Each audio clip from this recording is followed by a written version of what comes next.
ada kajian spesial yaitu PHBI mendatangkan tamu dari jauh dari Sulawesi Selatan, sementara bertugas di Biak. Beliau adalah Ustadz Letkol Sus Dr. Andes Haji Husban Abadi SHMH. Insyaallah pada kesempatan kultum ngopi ngaji pada kesempatan subuh kali ini di Jumat berkah ini, insyaallah beliau akan memaparkan sedikit kajian tentang iman, tentang Islam. Insyaallah di akhir daripada pembicaraan beliau kami persilahkan kepada Bapak Ibu untuk mengeluarkan unek-uneknya semua, insyaallah. Dan insyaallah kita buka diskusi tanya jawab seputar perkara iman, perkara Islam. Dan insyaallah kesempatan subuh kali ini dibawa oleh Ustaz kepada Ustaz. Tafadhol, dipersilahkan.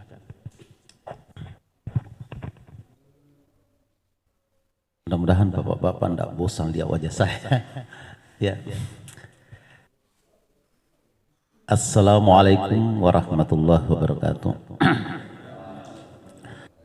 Alhamdulillahilladzi suratin hudal linnas wa rahmatan lil alamin wa ismata wassalamata minasyaitonir rajim. Asyhadu an la ilaha illallah wahdahu la syarikalah wa asyhadu anna Muhammadan abduhu wa rasuluh Hataman Nabi wa ala alihi wa ashabihi ajma'in, amma ba'd. Bapak Ibu yang sama berbahagia, sebagai pengantar pada subuh hari ini, saya hanya ingin menyampaikan hadis Rasulullah SAW. Rasulullah bersabda, ayatul munafiqu salasa. Tanda-tanda orang munafik itu ada 3. Iza haddasa kazaba, yaitu apabila dia berbicara, berkata-kata, banyak bohongnya. Jadi dia ngomong, dia bicara, dia menyampaikan sesuatu tetapi banyak bohong, dia berbohong.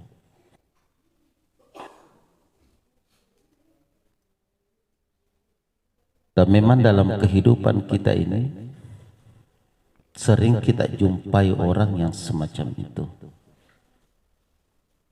Ketika dia berhadapan dengan kita, maka dia akan berkata, saya ini adalah golongan, saya ini adalah teman, saya ini adalah seperjuangan.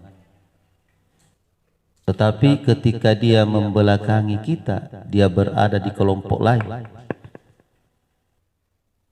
maka dia juga berkata bahwa tidak, sebenarnya saya bukan golongannya itu, bukan temannya itu. Saya berada di kelompok kalian, saya berteman dengan kalian.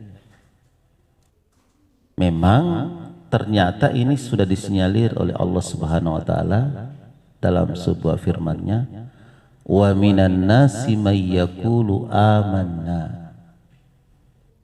Di antara manusia itu ada yang berkata amanna, saya ini beriman,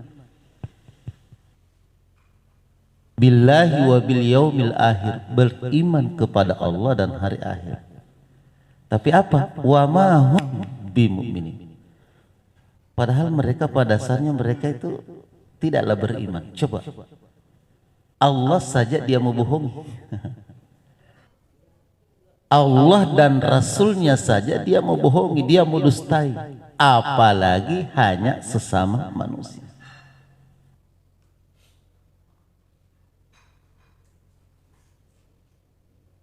Yukhadi'una Allah walladzina amanu. Ternyata mereka itu hanya hendak menipu Allah dan menipu orang-orang yang beriman. Hati-hati dalam kehidupan kita, kita akan bertemu dengan orang-orang yang semacam ini, bergaul dengan orang-orang yang semacam ini, bekerja sama dengan orang-orang yang semacam ini. Apakah itu dalam bisnis kita, dalam usaha kita, dalam kerja kita di kantor, apapun pekerjaan kita itu, kita akan jumpai orang-orang semacam ini. Wa ma yahda'una illa anfusahum wa ma yash'urun. tapi mereka tidak sadari bahwa mereka hanya menipu dirinya sendiri. Orang mukmin itu tidak bisa ditipu. Orang Islam itu kalau dia betul-betul berislam dengan baik, dia tidak pernah akan tertipu oleh orang-orang yang semacamnya. Karena itu hati-hatilah kita dalam pergaulan, dalam pertemanan, dalam kerjasama. Jangan sampai kita bergaul, berteman dengan orang-orang yang semacam ini, karena itu akan membahayakan diri kita, membahayakan dirinya, dan membahayakan orang lain, membahayakan masyarakat secara luas.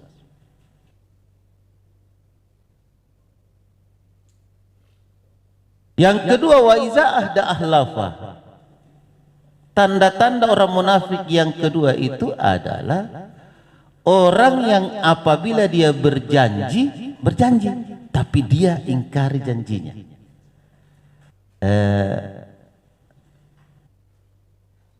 Ada lagu itu kan, engkau yang berjanji, engkau juga yang mendustai, kira-kira begitu.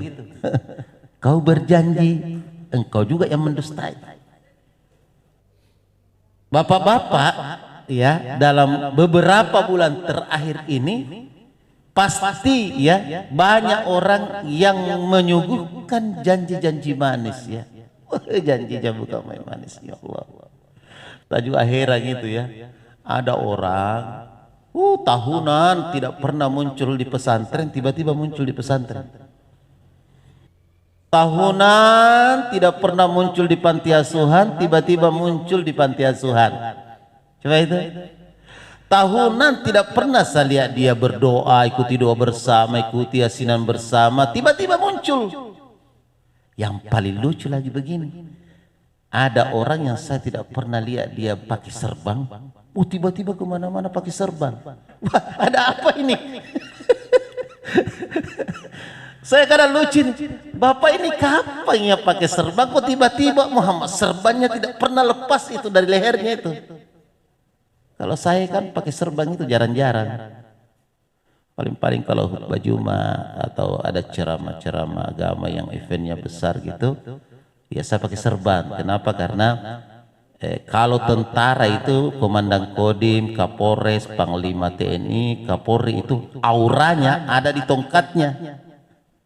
Auranya di tongkatnya. Kalau ustadz itu auranya ada di serbannya. Makanya Bapak lebih beraura dari saya karena Bapak ada serban di lehernya.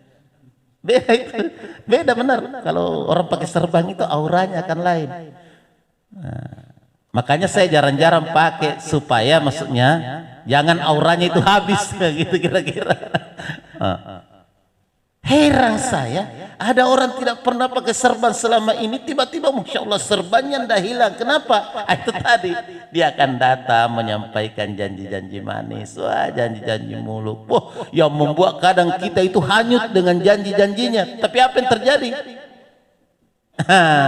Setelah keinginannya terpenuhi, ya udah janji tinggal janji. Kita menunggu janji itu kapan diwujudkan? Tidak. Ini orang munafik yang kedua. Yang ketiga, wa idza tuminu haza, tanda-tanda orang munafik yang ketiga itu apa?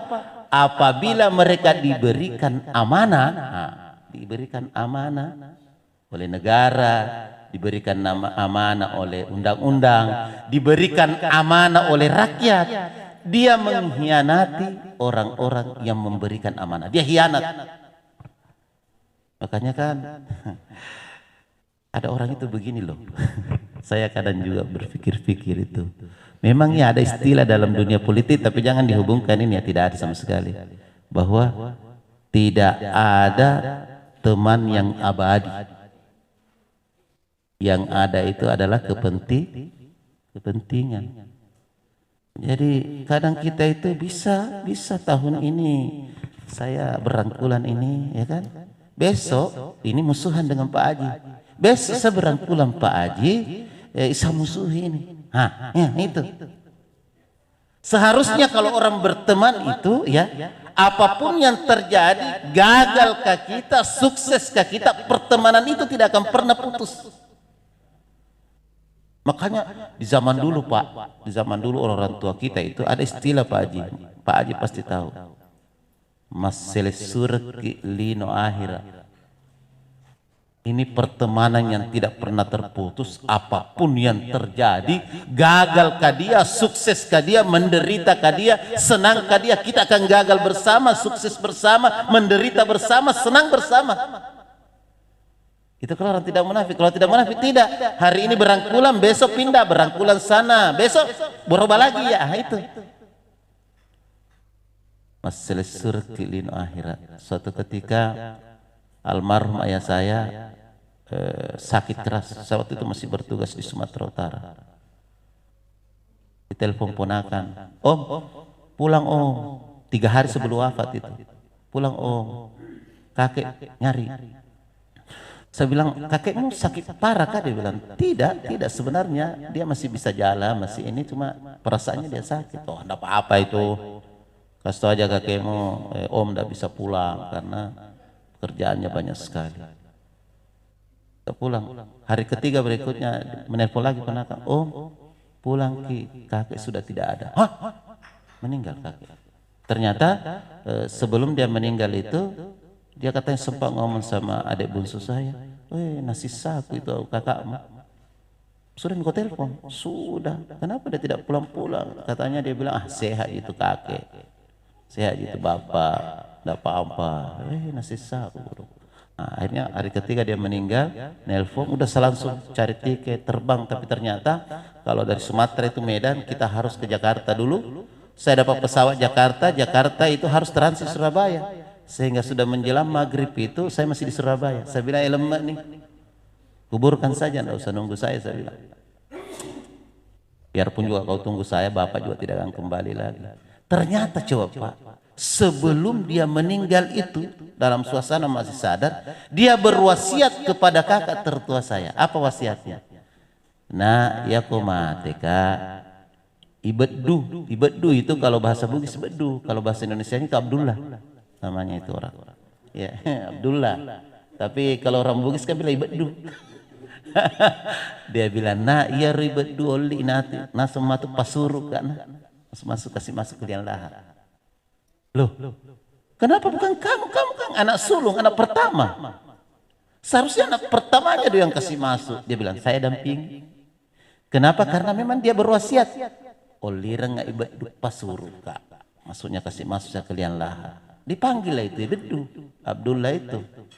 Saya penasaran ketika dikasih tahu kakak, loh, kenapa bapak ada anaknya ya?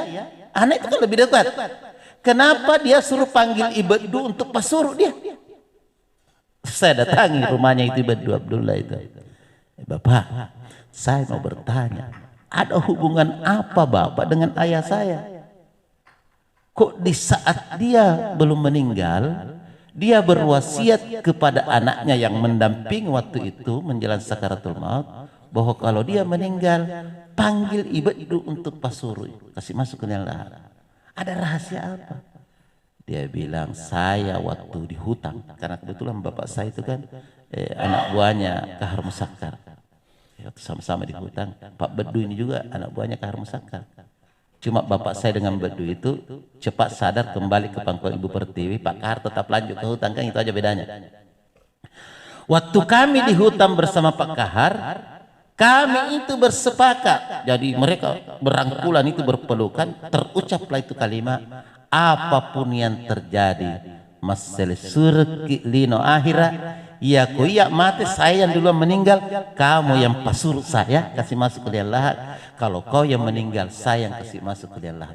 Itulah pertemanan yang sama sekali tidak pernah dibatasi oleh apapun. Nah, ini orang yang tidak munafik. Kita sekarang hari ini berangkulan, hari ini cipika-cipika, besok bisa saling maki, saling caci. Saya rasa itu pengantarnya.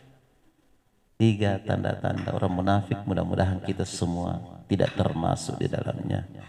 Hadanallahu iyyakum ajmain. Assalamualaikum warahmatullahi wabarakatuh.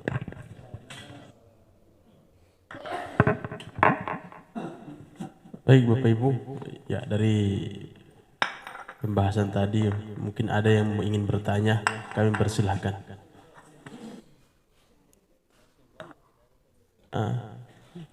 Abdu, siapa ada pertanyaan?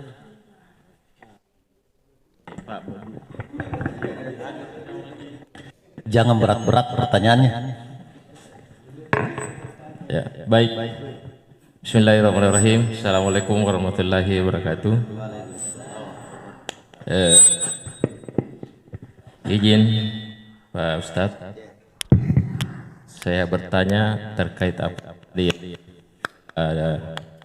disampaikan. Pertanyaannya begini Pak Ustadz, terkadang kalau dalam kehidupan sehari-hari kita itu, kadang kita berbicara bohong. Dalam artian kita berbohong ini karena mungkin dalam keadaan terpaksa, artinya mungkin kita menyelamatkan seseorang. Kita berbohong karena menyelamatkan seseorang. Apakah itu termasuk kategori munafik? Yaitu yang pertama Pak Ustaz. Yang kedua, dalam kehidupan sehari-hari kita ini, terkadang kita juga berjanji kita hianat. Dalam artian bahwa kadang kita berjanji misalnya meminjam suatu barang atau suatu uang karena ada keperluan mendesak. Kita janji misalnya yang tempat kita meminjam itu bilangnya 1 bulan misalnya. Tapi karena sesuatu hal yang terjadi, akhirnya kita tidak bisa tunaikan janji kami itu pada 1 bulan itu. Apakah termasuk itu juga hianat Pak Ustaz? Ya mohon maaf, ya perkenalkan nama saya Bedu juga Pak, Abdullah. Terima kasih banyak. Assalamualaikum warahmatullahi wabarakatuh. Kita langsung jawab ya supaya tidak lupa pertanyaannya karena saya tidak punya catatan. Baik, yang pertama, kita kadang berjanji, artinya kita kadang berbohong dalam rangka untuk menyelamatkan seseorang. Memang dalam Islam itu ada bohong yang dibolehkan. Misalnya begini, ada orang yang dikejar orang lain dan orang yang mengejarnya itu berniat akan mencelakainya, akan membunuhnya.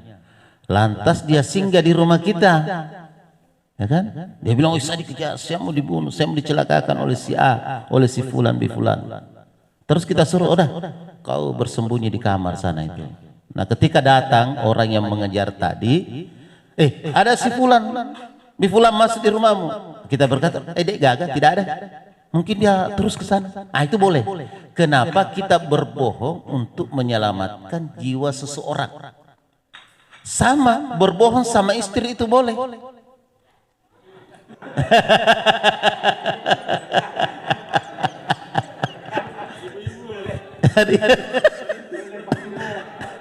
Lama-lama tidak dikasih kue kita ini ibu-ibu ini. Juga berbohong sama suami itu boleh.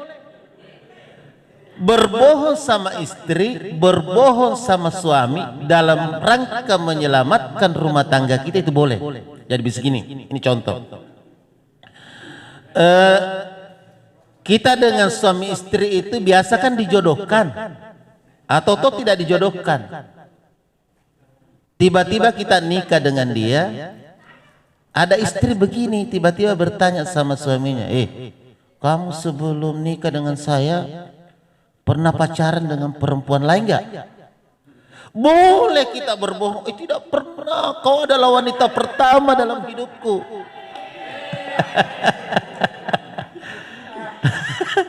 Boleh. Oh tidak Dinda, kamu adalah wanita pertama yang saya kenal, wanita pertama yang saya cintai, dan engkau juga lah wanita yang pendamping dalam hidupku. Ya kan? Boleh berbohong. Kenapa Pak? Kenapa kita harus bohong? Karena kalau kita bilang bahwa saya pernah mengenal perempuan lain, pertanyaannya banyak, bersambung terus pertanyaannya itu. Pernah aku pegang tangannya enggak? Bersambung terus. Akhirnya gara-gara kejujuran kita, menyebabkan rumah tangga kita hancur. Boleh berbohong. Tidak, Dek. Kamulah wanita pertama dalam hidup saya dan sekaligus wanita terakhir. Kira-kira begitu. Boleh berbohong. Begitu juga ibu-ibu. Jangan ibu-ibu karena dipancing sama suami. Oh tidak, Dinda. Dinda itu saya sudah terima apa adanya. Saya ikhlas. Masa lalumu saya tidak mau lagi tahu. Itulah masa lalu kamu. Apakah pernah engkau berhubungan dengan seorang laki-laki sebelum saya? Jangan ibu bilang. Walaupun dirayu, walaupun diapa, walaupun disanjung, jangan. Tetap itu menjadi rahasia ibu yang tidak perlu diketahui oleh suami. Jangan ada dusta di antara kita. Jadi itu bohong yang dibolehkan, boleh. Iya, sama misalnya ini ada bisik-bisikan dari Pak Haji. Istri kita misalnya memasak, tapi garamnya banyak sekali. Nah, istri bilang, bagaimana masakan saya? Baik sekali, pas-pas antara airnya dengan garamnya. Padahal sebenarnya garamnya itu banyak banget. Bisa membuat naik tensi kita. Tapi kita terus terang, Rasulullah bukan hanya istrinya dia perlakukan begitu. Orang lain saja dia perlakukan begitu, Pak. Dia berbohong Rasulullah. Jangan dikira Rasulullah tidak bohong. Suatu ketika Rasulullah ada yang bawakan jeruk. Tapi jeruk itu rasanya kecut banget. Ya kan, sahabat lihat ini. Dia makan jeruk itu kan. Enak sekali. Sampai habis jeruk. Dihabisi. Akhirnya karena sahabat lihat, Rasulullah senang sekali tuh jeruk, ya kan? Dia habisi ya. Apa? Padahal jeruk itu kecut. Rasulullah berbohong. Kenapa? Jangan sampai kalau dia terus terang, orang yang membawakan tadi itu tersinggung. Yang kedua, jangan sampai kalau dinikmati juga sahabat bisa keluar kata-kata, masa aku bawakan Rasulullah jeruk yang kecut begini? Nah, Rasulullah berbohong dalam bentuk tingkah laku, bukan dalam bentuk ucapan. Tingkah laku saja dia makan sampai habis. Boleh dalam rangka untuk menyenangkan orang yang ini. Kemudian yang kedua, kita ini sering berjanji, taruhlah misalnya pinjam uang 1 juta kepada teman kita karena ada keperluan yang mendesak. Kita berjanji bulan depan saya lunasi ya Bu ya, saya kembalikan Bu ya, saya kembalikan Pak. Ternyata tiba masanya perjanjian itu, kita belum punya kemampuan untuk mengembalikan.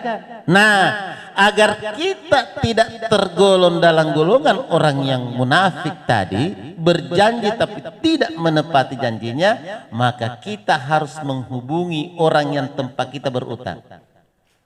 Orang Bugis bilang, Adam pengangkat selesureng, maafkan saya teman, saya dulu berjanji mengembalikan bulan ini, tetapi pasti waktunya belum bisa saya kembalikan. Ya? Kalau orang tempat berutang kita itu orang yang beriman, oh dia akan ngomong, oh ya tidak maka selesai apa? Kalau memang bulan depan baru ada, baru kau bawakan. Nah, ada dalilnya ini. Bapak kalau baca surah Al-Baqarah ayat 134, salah satu tanda-tanda orang yang bertakwa itu adalah wallahu yuhibbul muhsinin. Kalau kita baca terjemahannya Kementerian Agama itu, makanya saya itu kadang jangan kita hanya berpegang ke terjemahannya Kementerian Agama. Saya diskusi dengan Pak Haji. Pak Haji, banyak kelemahannya itu terjemahan Kementerian Agama. Kenapa? Yang terjemahkan ayat itu dari sekian guru besar itu hanya ahli-ahli fikih semua. Seharusnya yang menerjemahkan Al-Quran itu bukan hanya ahli fikih, tapi ada ahli astronot, ada ahli energi. Karena Al-Quran itu kan berbicara multidimensi. Tidak sekedar salat saja, puasa saja. Salat, puasa, apa ya, fuqaha saja. Nah, wallahu yuhibbul muhsinin itu ada 2 pengertiannya. Yang pertama, orang yang muhsinin itu kalau kita baca dalam literatur klasik ya, Orang yang muhsinin itu kalau terjemahan Kementerian Agama kan hanya orang yang selalu berbuat baik. Tapi kalau kita baca dalam tafsir-tafsir, literatur-literatur klasik, orang yang muhsinin itu yang pertama adalah orang yang selalu meringankan bebannya orang. Jadi kalau ada orang berutang padanya, orang itu belum sempat membayar sesuai dengan perjanjiannya, maka dia tidak akan membebani dia. Dia akan tetap meringankan bebannya. Oh, saudaraku ini lagi terbebani, kasihan. Yang penting kita ngomong tadi, udah terbebani, utangnya belum bisa dia bayar karena ternyata belum ada uangnya, masih ada kepentingannya yang lebih penting lagi. Nah, orang yang semacam itu ketika dilapori dia ada saudaranya berutang, dia tidak akan marah. Kenapa? Wallahu yuhibbul muhsinin. Kriteria orang yang takwa dia muhsinin. Muhsinin itu yang pertama selalu meringankan bebannya orang. Tapi kalau dia datang lapor, saya belum bisa bayar bulan ini Pak, utang saya. Kalau begitu bunga berbunga itu, ini bukan orang muhsinin, bunga berbunga, rentenir. Mohon maaf ini Pak, bapak-bapak kan rata-rata mungkin yang punya kios apa di sini, hati-hati Ki, jangan sampai kita terjebak menjadi rentenir. Bunga berbunga, bunga berbunga, bunga berbunga, itu bukan muhsinin, bukan meringankan bebannya orang, tapi semakin membebani orang. Itu Pak ya. Nah, jadi intinya bahwa kalau kita berutang kepada orang, tetapi kita belum melunasi pada bulan itu sesuai dengan perjanjian, kita datang menyampaikan. Dan orang yang memberi utang kita, kalau dia muhsinin, insya Allah dia akan terima penyampaian itu dan berkata, kalau begitu nanti bulan depan lagi kalau sudah ada. Gitu Pak ya? Ya, makasih. Mudah-mudahan menjawab. Baik. Terima kasih. Dari ibu-ibu adakah pertanyaan? Ibu-ibu? Ada pertanyaan atau tidak? Kalau tidak ada, kita baca doa makan nih, sudah lengkap. Oh, sudah habis. Ibu biasanya malu-malu itu. Ada lagi mungkin? Kalau tak ada, kita baca doa makan. Nah, insya Allah. Ini dua pertanyaan saya, cukup dua pertanyaan insya Allah, tapi berbobot. Ya insya Allah. Jadi pelajaran berharga buat kita semua. Mungkin begitu. Lebih dan kurangnya mohon dimaafkan. Adakah? Oh. Ada? Silakan.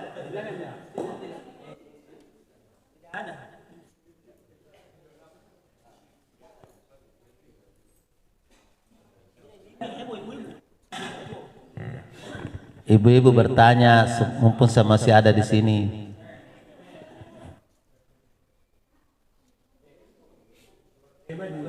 Di luar tema juga enggak apa-apa. Boleh.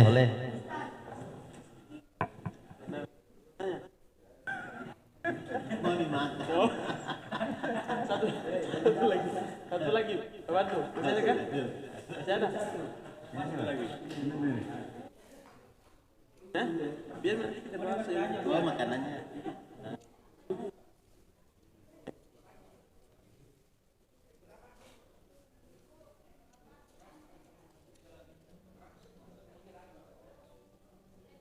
Insyaallah mungkin cukup insyaallah. Terima kasih atas penyampaian, atas tausiah yang disampaikan oleh Pak Ustadz. Lebih dan kurangnya mohon dimaafkan. Mari kita sama-sama menutup majelis ini dengan baca doa kafaratul majelis. Subhanallahi wa bihamdika asyhadu an la ilaha illa anta astaghfiruka wa atubu ilaik. Assalamualaikum warahmatullahi wabarakatuh.